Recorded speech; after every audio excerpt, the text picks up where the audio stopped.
함께 말씀을 들었으면 좋겠습니다. 오늘 우리에게 주신 하나님 말씀은 빌립보서 3장 12절에 16절 말씀입니다.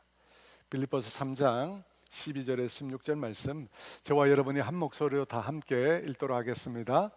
내가 이미 얻었다 함도 아니요 온전히 이루었다 함도 아니라 오직 내가 그리스도 예수께 잡힌 바 된 그것을 잡으려고 달려가노라. 형제들아, 나는 아직 내가 잡은 줄로 여기지 아니하고 오직 한 일, 즉 뒤에 있는 것은 잊어버리고 앞에 있는 것을 잡으려고 표대를 향하여 그리스도 예수 안에서 하나님이 위에서 부르신 부름의 상을 위하여 달려가노라. 그러므로 누구든지 우리 온전히 이룬 자들은 이렇게 생각할지니 만일 어떤 일에 너희가 달리 생각하면 하나님이 이것도 너희에게 나타내시리라. 오직 우리가 어디까지 이르렀든지 그대로 행할 것이라. 아멘. 여러분 들으신 금을 위해서, 예배를 위해서 함께 기도하겠습니다. 하나님 아버지, 오늘도 하나님의 은혜, 하나님과의 영적인 교제를 사모하는 마음으로 이 예배 현장 가운데 주님 나왔습니다. 주님, 우리가 마음을 다하여 주님께만 온전한 경배를 올려드리기를 원합니다. 우리의 예배의 경배를 주님 받아 주시옵소서.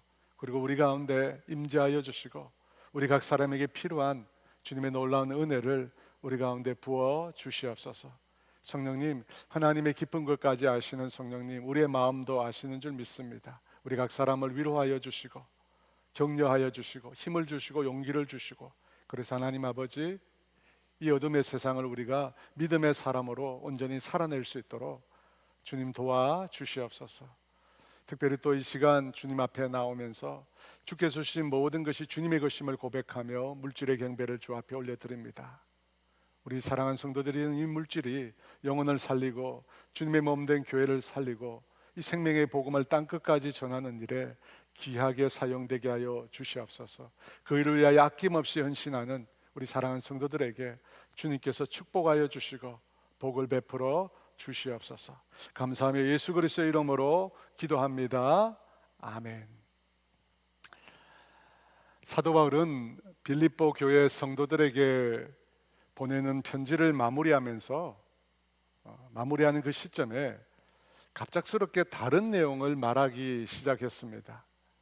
그렇게 한 것은 아마도 편지를 마무리하는 중에 이 빌립보 교회를 위협하는 잘못된 가르침에 대해서 그가 들었기 때문일 것입니다. 그 가르침은 유대 율법주의였습니다.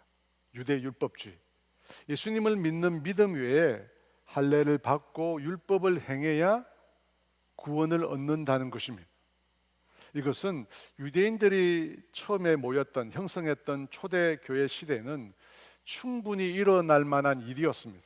왜냐하면 유대인들은 태어날 때부터 할례와 율법의 건강한 삶을 살아야 한다는 것을 익히 습관화하고 있었기 때문입니다. 유대인들은 태어난 지 8일 만에 할례를 받고 어려서부터 율법의 가르침 속에서 자랍니다. 거룩함과 부정, 정결과 불결을 구별하는 삶의 방식이 그래서 그들의 몸에 배어 있었던 것입니다. 그런데 사도 바울은 그와 같은 율법은 구원의 도구로 하나님께서 우리에게 주신 것이 아니라고 말합니다. 율법을 행함으로 구원에 이르는 것이 아니라 사실 율법은 우리 스스로가 구원에 이를 수 없다, 우리 힘으로 구원에 이를 수 없다라는 것을 깨닫게 하는 도구라고 말씀합니다. 로마서 3장 20절에 그 구절이 나옵니다. 함께 있습니다. 그러므로 율법의 행위로 그의 앞에 의롭다 하심을 얻을 육체가 없나니 율법으로는 죄를 깨달음이니라. 율법의 행위로는 의롭다 하심을 얻을 수 없다고 합니다. 율법은 죄를 깨닫게 하는 것입니다. 여러분, 우리가 율법을 다 지킬 수 있다면 의로운 사람이 될 것입니다. 그런데 문제는 율법을, 그 모든 조항을 우리가 다 지킬 수 없다는 것입니다. 다 지킬 수가 없어요. 99가지 율법을 다 지켜도 한 가지만 어기면 율법을 어긴 겁니다. 그러므로 율법은 나는 율법을 지킬 수 없는, 어쩔 수 없는 죄인이라는 것을 알게 해주시려고 주님이 주신 것입니다. 그렇다면 율법이라는 것이 전혀 가치가 없는 것인가? 그렇지 않습니다. 율법은 복음이 오기 전에, 복음이 오기 전에 이 세상을 보존하려고 하는 하나님의 도구였습니다. 창세기 6장에 보면 노아의 시대 하나님께서 이 세상을 물로 심판하십니다. 물로 세상을 심판하신 이유가 뭐냐? 온 세상이 죄악이 가득하고 인간이 생각하는 모든 것이 악하다는 것을 하나님이 아셨기 때문입니다. 창세기 6장 5절인데요. 같이 보겠습니다. 여호와께서 사람의 죄악이 세상에 가득함과 그의 마음으로 생각하는 모든 계획이 항상 악할 뿐임을 보시고, 항상 악하다는 겁니다. 그래서 하나님께서 이 세상을 심판하신 것입니다. 복음이 오기 전에 하나님이 세상을 물로 심판하셨습니다. 그것은 인간의 완악함 때문입니다. 그 완악함, 그 죄성을 통제하는 수단으로 율법을 주신 것입니다. 사랑하는 여러분, 그러므로 율법은 우리를 구원하는 사다리가 아니라 우리에게 구원이 필요하다, 우리가 구원받아야 될 죄인이다 라는 것을 보여주는 거울이었던 것입니다. 이 같은 유대 율법주의를 경고했습니다. 그들이 복음의 진리를 훼손하기 때문에 바울은 강하게 비판하면서 그들을 내쳤습니다. 그런데 우리가 항상 보듯이 양극단이 함께 존재하잖아요. 율법주의와 정반대되는 또 다른 위험이 있었습니다. 그것은 은혜를 핑계로 거룩한 삶을 가볍게 여기는 반율법주의적인 태도입니다. 바로 오늘 본문에 나오는 나는 이미 얻었다, 온전히 이루었다 라고 착각하는 완전주의입니다. 12절 상반절 말씀인데요, 우리 다시 한번 읽습니다. 내가 이미 얻었다 함도 아니요 온전히 이루었다 함도 아니라. 이미 얻었다는 과거형입니다. 온전히 이루었다는 건 현재형입니다. 이처럼 모든 것을 완전히 성취했다고 말하는 사람들이 있다는 겁니다. 그들의 구호가 뭐냐? 내가 이미 얻었다, 완전히 이루었다. 이 완전주의자들의 구호입니다.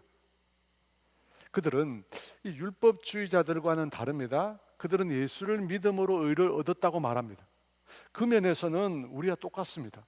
예수를 믿음으로 의에 이르렀다는 것. 근데 문제가 뭐냐면 이 완전주의자들은 자신들이 그 믿음으로 완전해졌다고, 예수님처럼 믿는 그 순간부터 완전해졌다고 자부를 한다는 겁니다.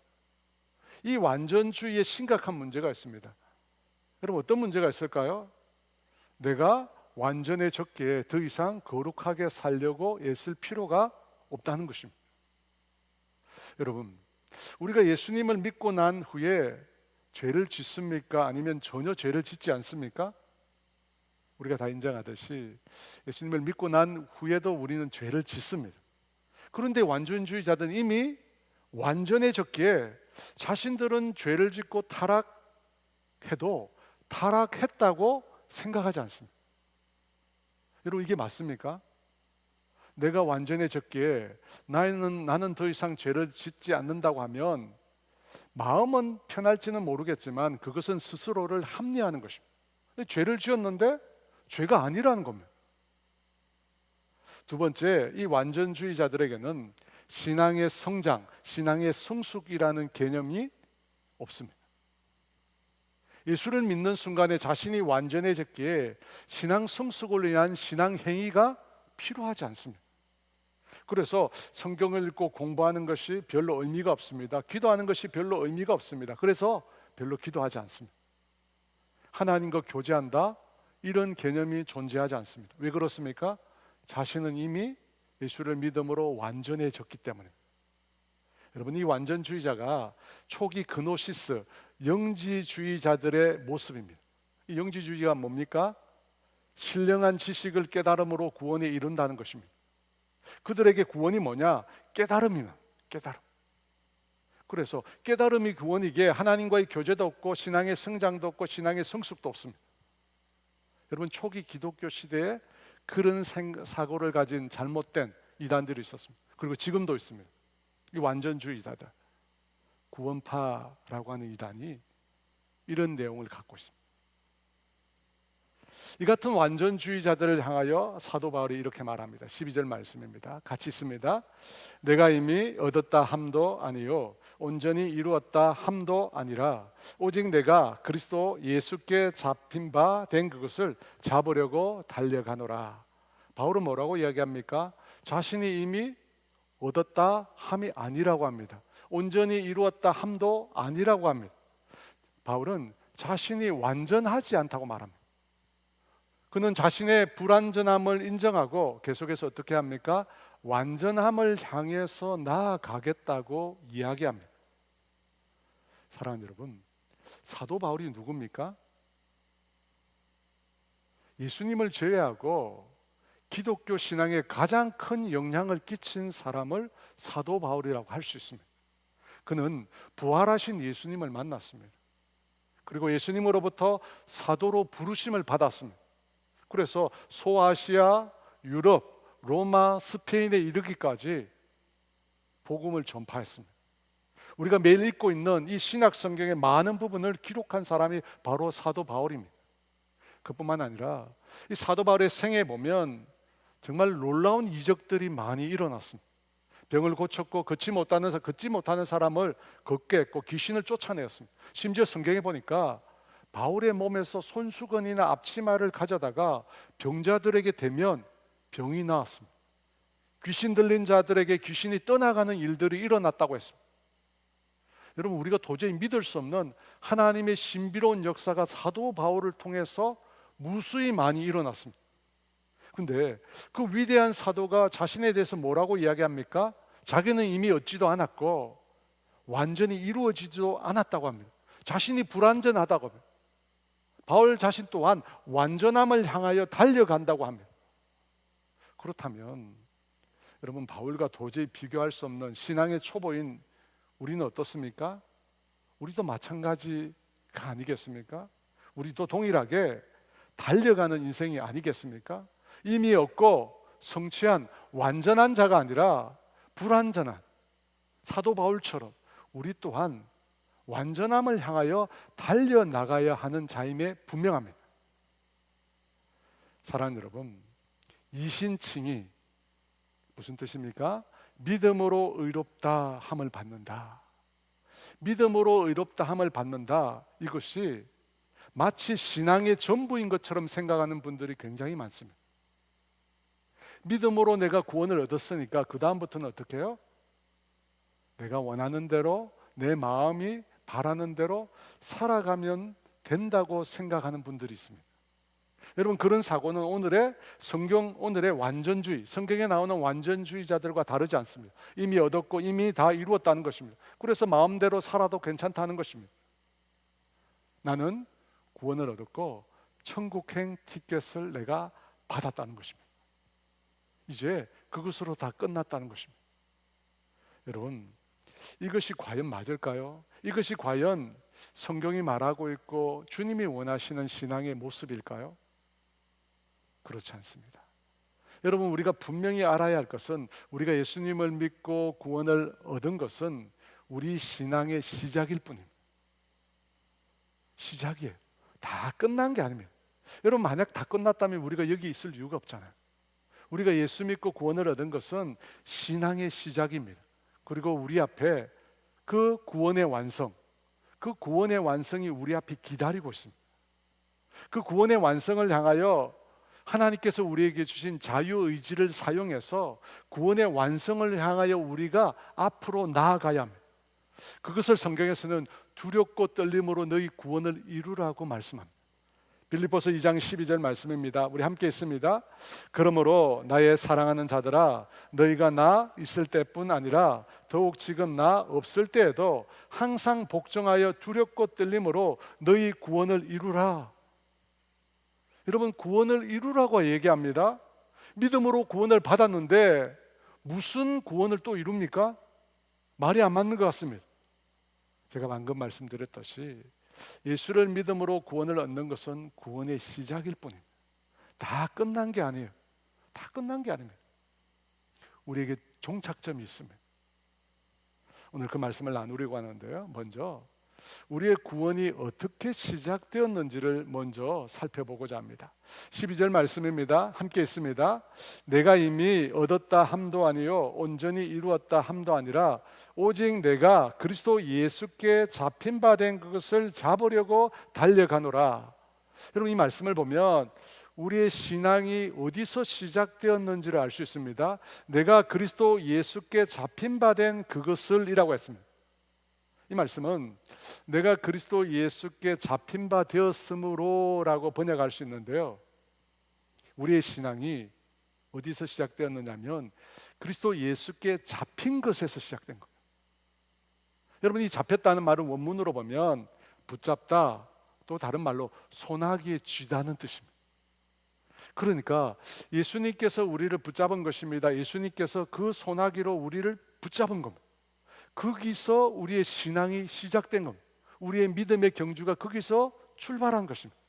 사도 바울의 경우는 언제 붙잡히게 되었습니까? 다메섹에서. 예수 믿는 자들을 잡으러 다메섹으로 가는 길에서 바울이 예수님을 만나게 되었습니다. 그곳에서 예수님을 만남으로 그가 예수님의 손에 붙잡힘을 받게 된 겁니다. 예수님의 사랑 안으로 그가 들어서게 된 것입니다. 사랑하는 여러분, 이 예수님의 붙잡힘에는 특징이 있습니다. 어떤 특징이 있습니까? 제가 이 잡혔다는 말이 손아귀에 쥐다는 뜻이라고 했잖아요. 여러분, 예수님께서 우리를 손아귀에 쥐면 어떻게 될까요? 예수님께서 한 번 쥐면 절대로 그 손아귀에서 우리를 내놓지 않는다는 것입니다. 그 무엇도 예수님의 손아귀에서 우리를 빼내올 수 없다는 것입니다. 예전에 프란시스 톰슨의 시 천국의 사냥개 The Hound of Heaven이라고 하는 시를 소개한 적이 있는데요, 이 시를 아주 저명한 신학자이며 목회자였던 존 스토트 목사님이 인용했습니다. 그러면서 자기의 회심을 이렇게 설명했습니다. 존은 자신이 그리스도인이 된 궁극적인 이유가 부모의 영향도 선생님들의 가르침도 심지어 자기 자신의 결단도 아니었다고 말합니다. 물론 그런 요소가 없었다는 뜻은 아닙니다. 그런 요소가 전혀 중요하지 않다는 뜻도 아닙니다. 그런데 가장 깊은 원인이 있었다. 그 원인이 뭐냐? 예수님께서 자신을 찾아오셨다는 겁니다. 예수님께서 자신을 찾아왔는데 그 예수님을 피해서 도망을 갔다는 겁니다. 예수님을 피해서 도망을 갔는데 또다시 예수님이 찾아오셨다는 것입니다. 또다시 예수님을 피해서 또다시 도망을 갔습니다. 그런데 예수님께서 포기하지 않고 계속해서 자신을 따라오셨다는 것입니다. 그러니까 그가 그리스도를 찾은 것이 아니라 그리스도께서 끈질기게 그를 찾아오셨다는 것입니다. 그래서 어떻게 해요? 오늘 성경에 나온 표현대로 그리스도께 붙잡힌 것입니다. 천국의 사냥개, 여러분, 죄인들이 자기의 길을 갑니다. 자신이 원하는 길을 갑니다. 그런데 그 길을 따라서 끝까지 추적하고 계시는 그리스도, 그분을 가리켜 천국의 사냥개라고 이야기합니다. 여러분, 사냥개는 목표한 것을 놓치지 않잖아요. 마찬가지로 예수님께서도 포기하지 않고 끝까지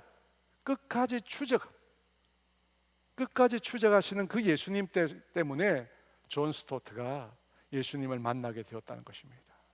마찬가지로 사랑하는 여러분, 주님은 저와 여러분을 끈질기게 추적해 오셨습니다. 그래서 어떻게 됩니까? 우리가 그분께 붙잡히게 된 것입니다. 그분께 붙잡히게 되었기 때문에 저와 여러분이 이곳에 지금 있게 된 것입니다. 최철규라는 작가가 있는데 이분이 철로역정이라는 기독 만화를 직접 그리신 분입니다. 인상이 너무 좋으시죠. 근데 이분이 만화가로 처음 데뷔를 할 때는 성인 만화로 데뷔를 했습니다. 여러분, 성인 만화가 어떤 건지 아시죠? 자극적이고 선정적인 그림을 그린 겁니다. 이분이 그때를 회상하면서 신앙이 자신의 삶의 중심이 아니었다고 얘기합니다. 자신은 그때 세상의 가치관과 욕망을 따라섰다고 말합니다. 모태신앙이었는데 실제 삶은 하나님과 전혀 다른 방향으로 자신이 살았다고 얘기합니다. 그러다가 이분이 갑작스럽게 중병에 걸린 것입니다. 소변을 보다가 쓰러지게 된 겁니다. 그리고 계단을 내려가다가 기절을 하게 되었습니다. 각혈을 하고 극심한 흉통을 겪었다고 합니다. 그래서 병원을 찾아갔는데 병원에서 뭐라고 얘기했냐면 폐가 썩어가고 있다고 진단을 내렸습니다. 의사가 수술한 후에 6시간을 버티면 5년을 더 살 수 있다고, 버티지 못하고 죽을 수 있다고 가족들에게 마음의 준비를 하라고 했습니다. 그 얘기를 듣고 이분이 너무나 마음이 아파서 병원 예배당이 있는데 그 예배당에 기어 들어가서 하나님께 매달렸다고 합니다. 모태신앙이잖아요. 하나님, 이번만 저를 살려주시면 정말 주님이 기뻐하시는 일을 하겠습니다 라고 소원의 기도를 했다고 합니다. 수술을 앞두고 수술 직전에 마지막으로 엑스레이를 찍는데 의사가 그 사진을 보고, 엑스레이 사진을 보고 수술을 중단시킵니다. 폐가 정상으로 돌아왔다는 거예요. 수술은 취소되고 그 일을 통해서 이분은 예수님을, 하나님을 만나게 되었습니다. 여러분, 그게 시작이었습니다.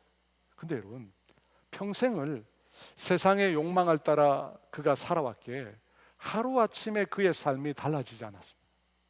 믿음의 길을 가다가도 다시 세상으로 되돌아가는 일을 여러 번 반복하게 됩니다. 근데 놀라운 건 뭐냐면 그가 세상으로 한 걸음 내디디려고 할 때마다 주님이 다시 병으로 그를 붙드시는 거예요. 세상으로 가려고 하면 깨끗하게 치료해 주신 그 폐가 자꾸만 말썽을 일으키는 거예요. 자꾸만 말썽을 일으키는 거예요. 그래서 다시 주님께 돌아올 수밖에 없었다고 얘기해요. 여러분, 이것이 주님의 붙잡음입니다.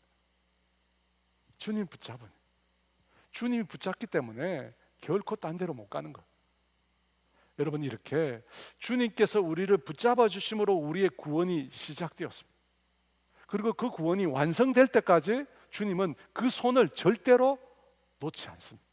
그래서 로마서 8장 38절 39절에 이렇게 이야기합니다. 함께 있습니다. 사망이나 생명이나 천사들이나 권세자들이나 현재일이나 장래일이나 능력이나 높음이나 깊음이나 다른 어떤 피조물이라도 우리를 우리 주 그리스도 예수 안에 있는 하나님의 사랑에서 끊을 수 없으리라. 끊을 수 없습니다. 히브리서 13장 5절 하반절은 또 이렇게 말합니다. 같이 있습니다. 그가 친히 말씀하시기를 내가 결코 너희를 버리지 아니하고 너희를 떠나지 아니하리라. 사랑하는 여러분, 두렵고 떨림으로 너희의 구원을 이루라고 했습니다. 구원받은 이후에 우리의 구원의 완성을 위해서 우리가 달려가야 됩니다. 그런데 그 구원을 이루는 과정에서 우리가 꼭 기억해야 할 것이 있습니다. 무엇이냐? 주님이 우리를 절대 놓지 않는다는 겁니다. 여러분, 그 어떤 어려움이 와도 주님은 우리를 붙들고 있는 그 손을 절대로 거두지 않으시는 분입니다. 여러분, 그 사실을 여러분이 꼭 기억하셨으면 좋겠어요. 여러분, 인생을 살다 보면 고난의 때가 옵니다. 이해할 수 없는 아픔의 때가 옵니다. 하지만 그때도 주님은 그 손을 절대 놓지 않으십니다. 주님의 그 은혜, 그 사랑을 기억한다면 여러분, 그 고난의 순간에도 우리는 믿음으로 그 순간을 이겨낼 수 있을 것입니다. 그렇게 주님께서 우리를 붙잡으셨습니다. 주님께서 우리를 붙잡으셨습니다. 그 다음 바울이 어떻게 합니까? 우리가 그렇게 주님께 붙잡혔으므로 붙잡으려고 달려간다고 얘기합니다. 붙잡으려고 달려간다고 해요. 12절 하반절 다시 있습니다. 내가 그리스도 예수께 잡힌 바 된 그것을 잡으려고 달려가노라. 13절에도 내가 잡은 줄로 여기지 아니하고 앞에 있는 것을 잡으려고 그리스도께 붙잡혔으므로 잡으려고 달려간다고 합니다. 잡은 줄로 여기지 않고 잡으려고 달려간다고 합니다. 그러면 앞에 있는 거 도대체 그것은 무엇일까요? 무엇을 잡으려고 달려가는 것일까요? 여러분, 우리가 예수 믿는 신앙인으로서 무엇을 잡으려고, 우리의 신앙의 목표, 우리 신앙이 추구하는 바가 무엇입니까? 우리가 도대체 무엇을 위해 신앙생활을 하는 것입니까? 빌립보서 3장 1절에서 11절에 보면 이 율법과 할례와 같은 육체의 조건을 자랑하는 이 유대 율법주의자들에게 바울이 경고합니다.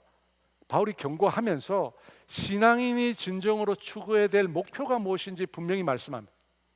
빌립보서 3장 8절과 9절 말씀 같이 있습니다. 또한 모든 것을 해로 여기면 내주 그리스도 예수를 아는 지식이 가장 고상하기 때문이라 내가 그를 위하여 모든 것을 잃어버리고 배설물로 여기면 그리스도를 얻고 그 안에서 발견되려 함이니. 여러분, 우리 인생의 목표가 뭐 같습니까? 신앙의 목표가 뭡니까? 그리스도를 얻고 그 안에서 발견되는 것입니다. 내주 예수 그리스도를 아는 지식입니다. 본문의 표현을 빌리자면 그리스도께서 우리를 붙잡은 것처럼 우리도 그리스도를 붙잡는 것입니다. 그리스도께서 우리를 완전히 꽉 붙잡는 것처럼 우리도 그리스도를 완전히 꽉 붙잡는 것입니다. 12절에서 바울이 내가 이미 얻었다 함도 아니요 온전히 이루었다 함도 아니라고 했습니다. 그래서 온전히 주님을 아는 것, 온전히 주님을 소유하는 것, 물론 여러분 그것은 불가능한 일입니다. 이 땅에서 불가능한 일. 하지만 평생 우리가 그 일을 위해서 달려가야 합니다. 그리스도를 붙잡는 것, 그것을 위해서 우리가 평생 달려가야 합니다. 그러면 여러분, 왜 이렇게 그리스도를 아는 것이 이토록 중요합니까? 왜 예수님을 아는 것이 이토록 중요합니까? 그냥 아는 정도가 아니에요. 그리스도를 온전히 아는 것. 왜 중요합니까? 그 첫 번째 이유는 그리스도 안에 구원과 영생이 있기 때문입니다. 나를 믿는 자는 죽어도 살겠고 살아서 나를 믿는 자는 영원히 죽지 아니하리라. 여러분, 우리의 구원, 영생, 그리스도를 통해서만 가능합니다. 생명보다 더 귀한 것은 없습니다. 영생보다 더 귀한 것은 없습니다. 그런데 그리스도를 통해서 그것이 주어집니다. 그러면 당연히 그리스도를 알아야죠. 두 번째, 왜 그리스도를 알아야 하는가? 그리스도를 알 때 우리 자신과 우리 인생의 목적을 깨달을 수 있기 때문입니다. 여러분, 그리스도를 알아야 우리를 알 수 있습니다. 왜 그렇습니까? 그리스도께서는 하나님이시고 하나님은 우리를 지으셨기 때문입니다. 우리를 창조한 분이십니다. 우리를 창조한 분을 알아야 우리의 창조의 목적을 알 거 아닙니까? 그래서 그리스도를 알아야 합니다. 세 번째, 왜 우리가 그리스도를 알아야 하는가? 왜 그리스도를 아는 지식이 가장 최상인가? 그리스도를 알수록 그분을 닮아가게 되기 때문입니다. 여러분, 오늘 말씀의 주제가 뭐냐면 그리스도를 붙잡기 위해서 달려가는 것입니다. 그리스도를 붙잡기 위해서 달려가는 것입니다. 예수님께서 저와 여러분을 붙잡으신 목적, 우리를 구원하신 목적은 우리로 하여금 그리스도를 붙잡게 하기 위해서입니다. 우리를 붙잡으신 목적이 뭐냐? 그리스도를 붙잡기 위해서라는 것입니다. 그 목적은 그리스도를 알고 그리스도를 닮도록 하시기 위해서입니다. 사랑하는 여러분, 기억하십시오. 하나님께서 우리를 구원하신 목적이 뭐냐? 우리가 그 주님을 알고 더 나아가서 그 주님을 닮도록 하시기 위해서입니다. 곧 성화입니다. 성화예요. 여러분, 구원하신 목적은 단지 예수를 믿음으로 천국행 티켓을 따는 데 있지 않습니다. 그것은 아주 초보적인 목적입니다. 주님이 궁극적으로 우리에게 바라시는 목적 뭔가? 성화입니다. 우리가 주님을 알므로 주님을 닮아가는 겁니다. 예수님을 닮아가는 것입니다. 여러분, 이것이 주님이 우리를 향하여 가지고 온 목적입니다. 에베소서 4장 13절에 그 내용이 이렇게 나옵니다. 같이 있습니다. 우리가 다 하나님의 아들을 믿는 것과 아는 일에 하나가 되어 온전한 사람을 이루어. 온전한 사람. 여러분, 이것이 우리가 도달해야 될 목적지입니다. 구원의 목적지, 구원의 완성 뭐냐? 온전한 사람입니다. 그것을 성경적으로 말하면 예수님 같은 사람, 예수님을 닮은 사람이 되는 것입니다. 그걸 위해서 하나님의 아들을 믿고 하나님의 아들을 알아가는 것입니다. 알아가는. 왜? 하나님을 아들을 알아갈수록 어떻게 됩니까? 여러분, 주님을 알아갈수록 어떻게 됩니까? 성경에 나오는 하나님을 알아갈수록 어떻게 됩니까? 하나님을 사랑하게 됩니다. 하나님을 알아갈수록 그 하나님의 아름다움과 그 사랑을 깨달으면서 그 주님을 우리가 사랑하게 됩니다. 사랑하게 되면 어떻게 됩니까? 그 주님을 따르고 싶고 그 주님을 닮고 싶은 겁니다. 여러분, 이것입니다. 이것이 우리 신앙의 목적지입니다. 신앙생활하는 첫 번째 목적지. 그래서 여러분, 우리가 그리스도를 배워야 돼요. 그 배움은 여러분 지식으로 이루어지는 게 아니에요. 인격적인 교제가 있어야 돼요. 가끔 제가 심심해서 인터넷 네이버에 제 이름을 쳐봅니다. 여러분 그런 경우 없으세요? 제 이름 막 쳐봐요. 강도영 목사 어떤 사람인가? 그럼 쭉 나와요. 또 궁금해서 GPT에 써봤어요. 강도영 목사 그는 누구인가? 쫙 나와요. 근데 그걸 읽어보면 맞는 말도 있고 나는 이 정도는 아닌데 내가 아는 다른 사람을 막 써놓은 것도 있어요. 여러분, 정보나 지식으로 아는 것도 있지만 인격은 대면해서 만나서 알아야 합니다. 만나서 알아야 돼요. 많은 분들이 신앙이 성장하려면 성경을 읽어야 한다고 합니다. 제가 아는 분 중에 30년 교회밥을 먹은 분이 있어요. 30년 교회밥을 먹었는데 교회만 왔다 갔다 했어요. 근데 이분이 성경을 읽기 시작했어요. 성경을 읽기 시작하고 1년 만에 이 사람이 완전히 다른 사람이 됐어요. 30년 동안 교회밥을 먹었을 때는 그냥 믿지 않는 사람과 같았는데 1년 동안 성경을 읽으면서 이 사람이 완전히 달라졌습니다. 여러분, 저는 성경을 읽고 묵상하고 암송해야 된다고 믿습니다. 그래야 신앙이 성장합니다. 저는 그것에 120% 동의합니다. 믿음은 말씀을 들으면서 나온다고 성경이 말씀합니다. 그런데 그렇게 성경을 읽고 묵상하는 분들 중에 많은 분들이 성경을 통해서 도덕적이고 윤리적인 교훈만 찾으려고 하는 것들을 오랫동안 봐왔습니다. 성경을 통해서 뭘 배우느냐? 윤리적이고 도덕적인 것, 어떻게 살아야 되는지를 배운다는 겁니다. 여러분, 저는 그것도 필요하다고 생각합니다. 그런데 주님께서 성경을 주신 궁극적인 목적이 뭘까요? 왜 하나님께서 성경을 주셨습니까? 성경은 주님이 당신이 누구신지를 우리에게 알려주시기 위해서입니다. 성경은 하나님의 자기 계시라고 합니다. 자기를 밝힌다는 것입니다. 그래서 성경은 하나님에 대해서 이야기하고 있습니다. 그러므로 여러분, 우리가 성경을 읽을 때 분명히 가져야 될 초점이 뭐냐면 하나님이 누구신가? 하나님이 어떤 분이신가? 어떤 일을 행하고 계시고 어떤 일을 행하셨는가? 이 부분에 여러분 우리가 초점을 둬요. 여러분, 우리가 초점을 어디에 두느냐에 따라 다 달라지잖아요, 내용이. 근데 우리가 성경을 읽을 때는 첫 번째 초점이 뭐냐? 하나님이 누구신가? 어떤 일을 행하고 계신가? 오늘 본문에 나오는 하나님은 어떤 분이십니까? 우리를 붙잡는 분이에요. 우리를 꽉 붙잡는 분이라. 여러분, 성경에서 그걸 제일 먼저 발견해요. 왜 우리가 성경이 재미가 없는가? 늘 해라, 하지 말라는 말에 초점을 두고 있기 때문에. 여러분, 그런 말들은 다 싫잖아요. 사랑하는 여러분, 성경에서 하나님을 먼저 참으십시오. 오늘 내가 읽은 이 성경에서, 내가 암송하고 있는 이 성경에서, 내가 묵상하고 있는 이 성경에서 하나님은 누구신가? 여러분, 그 초점으로 읽기 시작하면 여러분 놀라운 하나님을 발견하게 되실 것입니다. 여러분, 그것이 바로 성화의 단계입니다. 인격적인 만남을 통해서 하나님을 알아가는 것입니다. 사랑하는 여러분, 신앙의 목적지, 온전한 사람, 그리스도를 닮는 사람이 되는 것입니다. 그 목적지에 도달하기 위한 과정이 성화입니다. 성화예요. 어떻게 도달하는가? 그리스도를 알므로 가능하다고 합니다.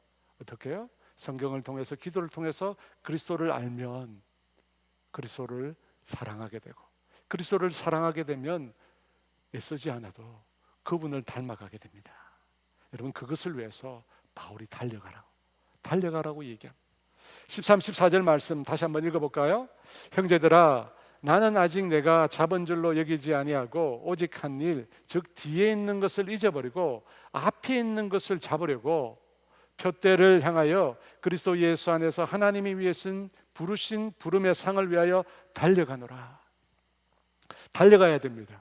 여러분, 이 잡으려고 하는 말 있죠? 이 말이 무슨 뜻이냐면, 단거리 육상 선수가 스타트 선에서 막 출발할 때 몸을 앞으로 쭉 내밀고 땅을 박차고 뛰어나갈 때 그 모습을 말합니다. 여러분, 신앙의 여정을 생각해 보면 마라톤과 같지만 바울이 지금 강조하는 것은 단거리 선수처럼 온몸을 앞으로 내밀고 달려가라는 겁니다. 느슨하게 주님을 아는데, 주님을 닮아가는데 성화의 과정에서 느슨하게 걷지 말고 전심을 다하라는 것입니다.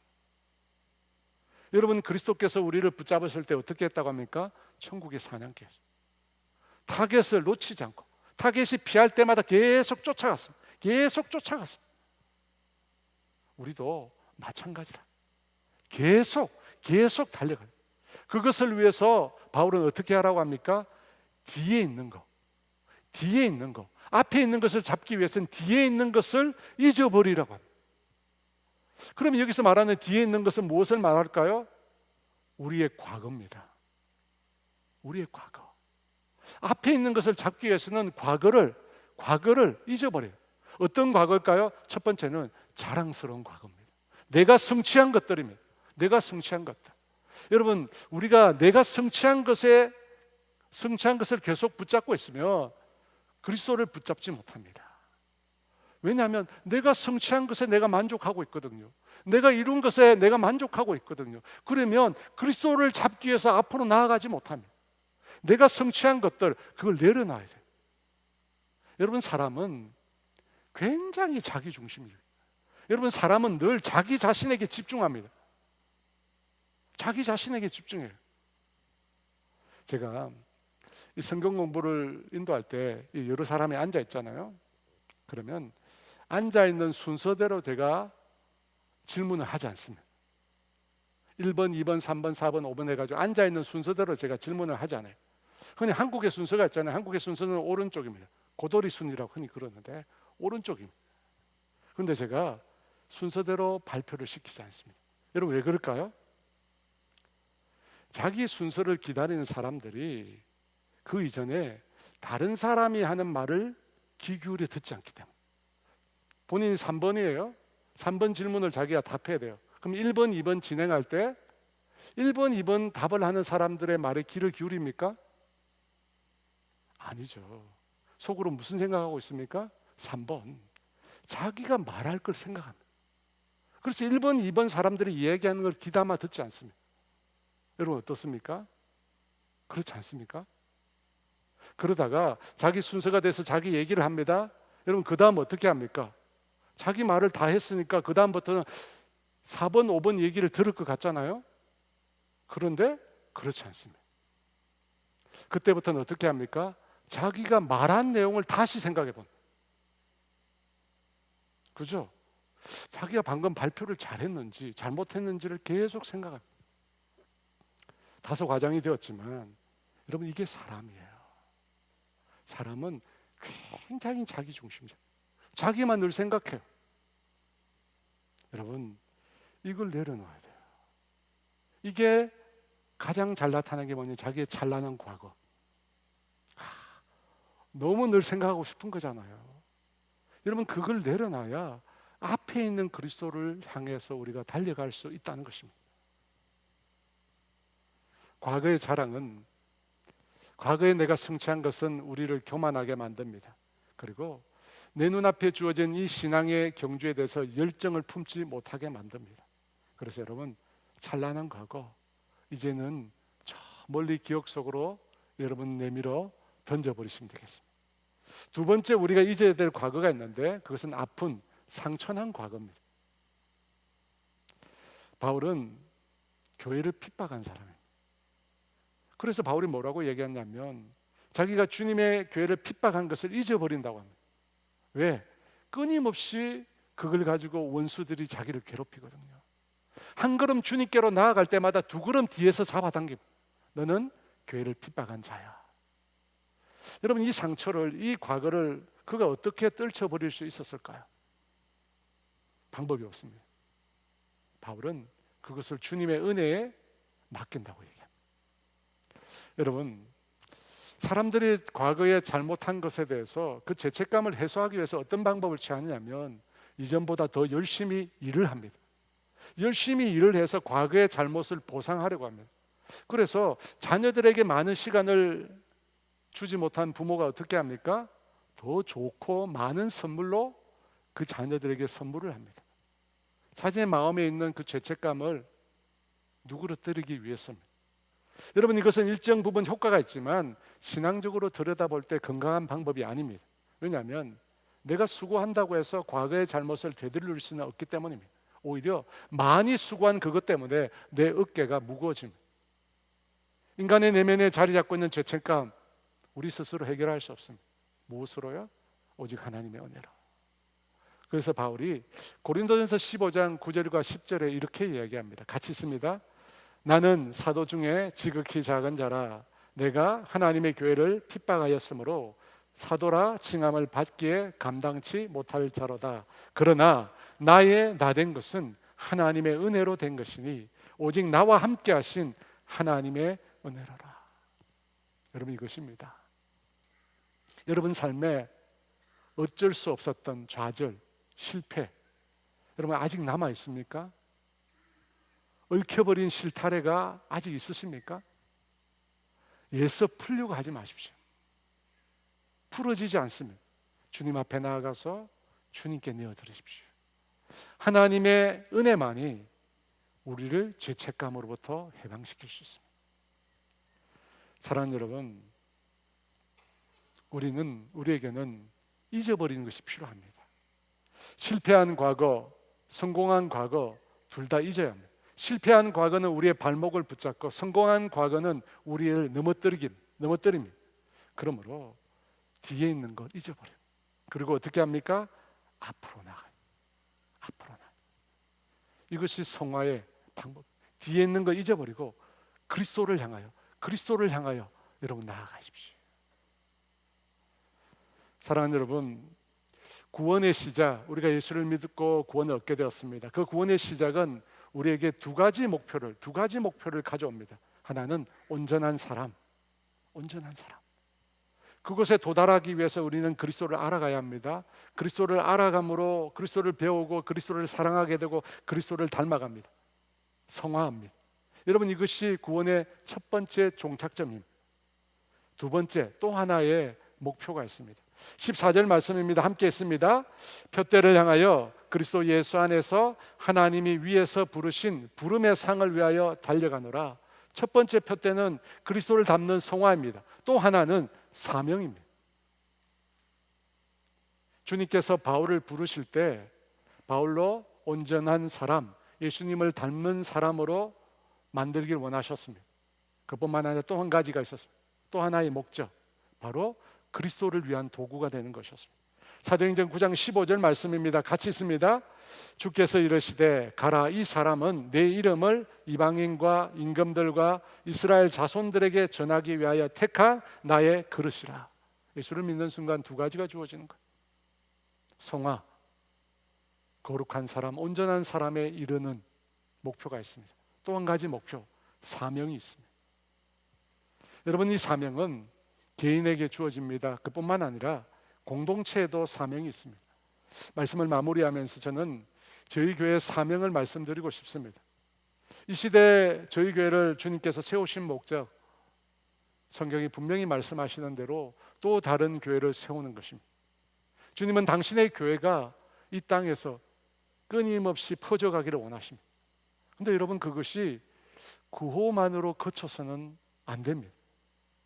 작년 추수감사 나눔주일에 저희는 필리핀 카인타 지역에 있는 홀리 스웨트라는 교회를 위해서, 그 교회 예배 장소를 위해서 헌금을 드렸습니다. 아마 기억하시는 분이 많을 겁니다. 여러분, 그 헌금으로 그곳에 신앙의 공동체를 위한 공간이 마련되었습니다. 여러분, 우리가 드린 헌금으로 여러분 그 지역에 교회가 모일 수 있는 공간이 생겼습니다. 지난 금요일 날 우리 박정벌 선교사님이 그 일을 두고 계속해서 저희 교회에 자부심을 가지셔도 된다고 얘기했습니다. 자부심을 가지라고. 더욱 감사한 것은 단지 물질만 흘러보낸 것이 아니라 올여름 우리가 저 현장에 우리가 가게 되었다는 것입니다.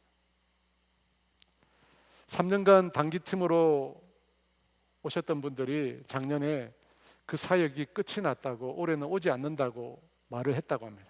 그래서 선교사님이 고민했대요. 올해는 올 단기팀이 없는 것일까? 왜냐하면 이 홀리 스웨트, 거룩한 땀, 아주 특별한 이름인데, 거룩한 땀 교회는 이 단기 선교팀이 와서 전도를 해서 뿌린 씨앗이 모여서 세운 교회입니다. 저곳에 있는 형제 자매들이 다 단기 선교팀에 와서 전도를 해서 그분들이 교회로 연결되어서 그 숫자가 모여서 지금의 공동체를 이룬 것입니다. 그래서 올해는 단기팀이 없는 것일까 선교사님이 생각을 했는데, 그때 저희 교회가 이곳에 가게 된 것입니다. 근데 여러분, 저는 우리가 이곳에 가게 되었다고 생각하지 않습니다. 저는 주님이 우리를 선택했다고 믿습니다. 역대상 16장 9절에 보면 하나님께서 온 세상을 두루 살핀다고 했습니다. 하나님께서 온 세상을 두루 살핀대요. 그리고 당신의 일을 맡길 자를 주님이 선택하신다고 합니다. 필리핀 빈민가에 주님이 세우신 그 교회를 위해서 저희가 물질을 흘려보내는 것을 주님이 보셨습니다. 그래서 주님이 저희를 선택해서 그 땅에 보내시는 것입니다. 사랑하는 여러분, 여러분은 그곳에서 보게 될 것입니다. 하나님이 왜 우리를 보내셨는지, 하나님이 우리를 보내신 그 부름의 뜻을 알게 될 것입니다. 여러분, 그 일을 통해서 하나님이 예비하신 놀라운 상을, 부름의 상을 여러분 받게 될 것입니다. 사랑하는 여러분, 하나님이 우리를 구원하신 그 목적, 그 표대를 바라보십시오. 그리스도를 닮아가는 성화의 표대, 사명의 표대가 있습니다. 여러분, 그걸 위해서 우리가 전심전력으로 달려가야 돼요. 예수 믿고 끝이 아니에요. 우리에게 주어진 그 표대를 향하여, 뒤에 있는 거, 옆에 있는 거 여러분 보지 마시고 예수 그리스도, 그분을 향하여 여러분 달려가십시오. 이 말씀은 다른 것들 다 포기하고 신앙생활만 하라는 뜻이 아닙니다. 여러분, 이 말은 그리스도를 쫓아가는 것, 그리스도를 아는 것을 최우선에 두라는 겁니다. 나의 우선순위에 있어서 그리스도를 아는 것, 그것을 우선순위에 최우선에 두라는 것입니다. 주님을 위한, 주님과 만나기 위한 시간과 장소를 먼저 구별하라는 뜻입니다. 그리고 그곳에서 주님을 만나십시오. 여러분, 그렇게 할 때 주님이 원하시는 그 목적지에 우리가 도달할 수 있습니다. 주님을 알아가야죠. 그럴 때만 주님이 우리에게 원하시는 목적지에 도달할 수 있습니다. 바라기는 오늘 저와 여러분이 주님이 표대로 삼으시는 그 목적지에 다 도달하게 되기를 주의 이름으로 축원합니다. 함께 찬양 드리며 주 앞에 나가기를 원하는데요, 주품회라는 찬양입니다. 우리 다 같이 일어나서 이 찬양 드리고 함께 기도의 자리에 나아가겠습니다.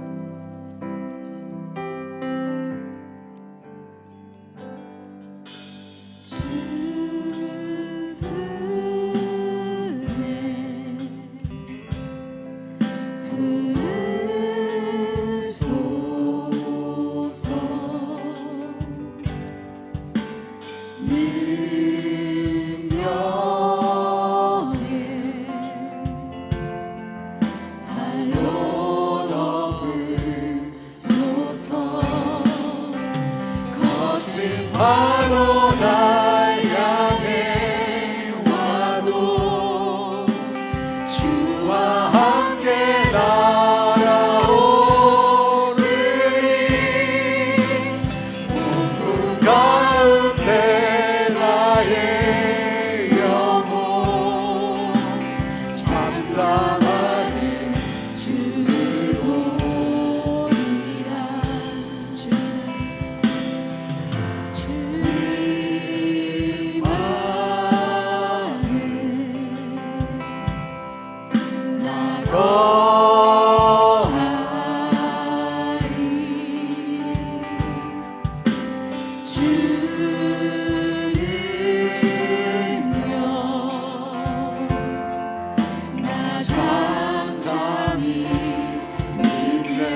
향해 와도 주와 함께 날아오르리.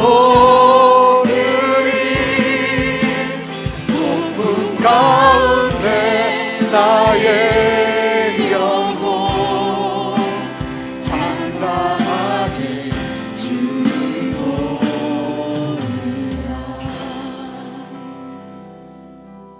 여러분, 오늘 말씀 속에 나타난 주님은 어떤 분이십니까? 어떤 일을 행하고 계십니까? 주님은 우리를 붙잡았습니다. 여러분, 주님이 당신의 손아귀에 우리를 붙들었습니다. 그것이 시작이었습니다.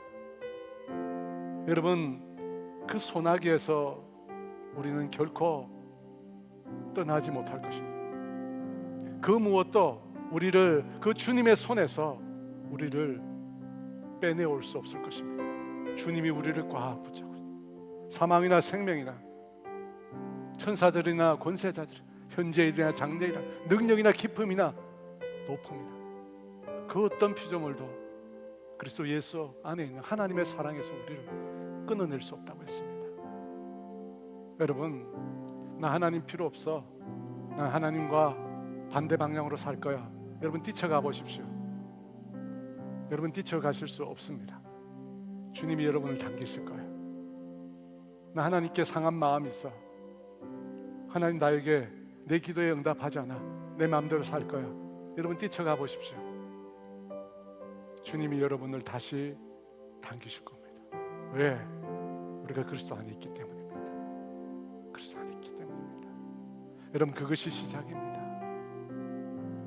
사랑하는 여러분, 이신칭이 예수 믿고 구원 얻는 것, 그 초보적인 신앙에 여러분 계속 머물러 계시겠습니까?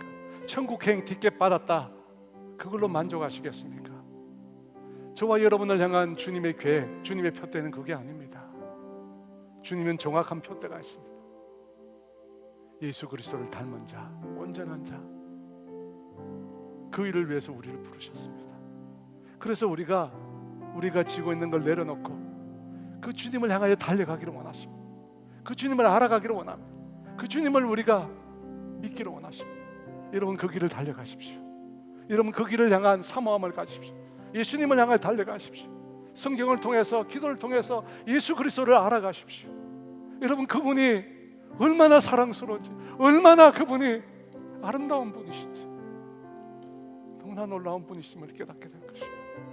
그분을 알아가면 알아갈수록 그분을 존경하게 될 것이고, 그 예수님을 사랑하게 될 것입니다. 그리고 그 예수님을 본받고 싶게 될 것입니다. 예수님을 닮아가고 싶을 것입니다. 그것이 우리를 향한 주님의 표대입니다.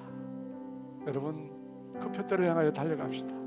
그 표대를 향하여 달려가면서 주께서 맡겨주신 그 사명도 감당하기 원합니다. 신앙의 초배에만 머물러 있다고 생각하시는 분, 이 시간 결단하면서 내가 그리스도를 붙잡으러 달려가겠다고 이 시간 다짐하시기를 원합니다. 우리 주의 지과 같이 한번 기도합니다.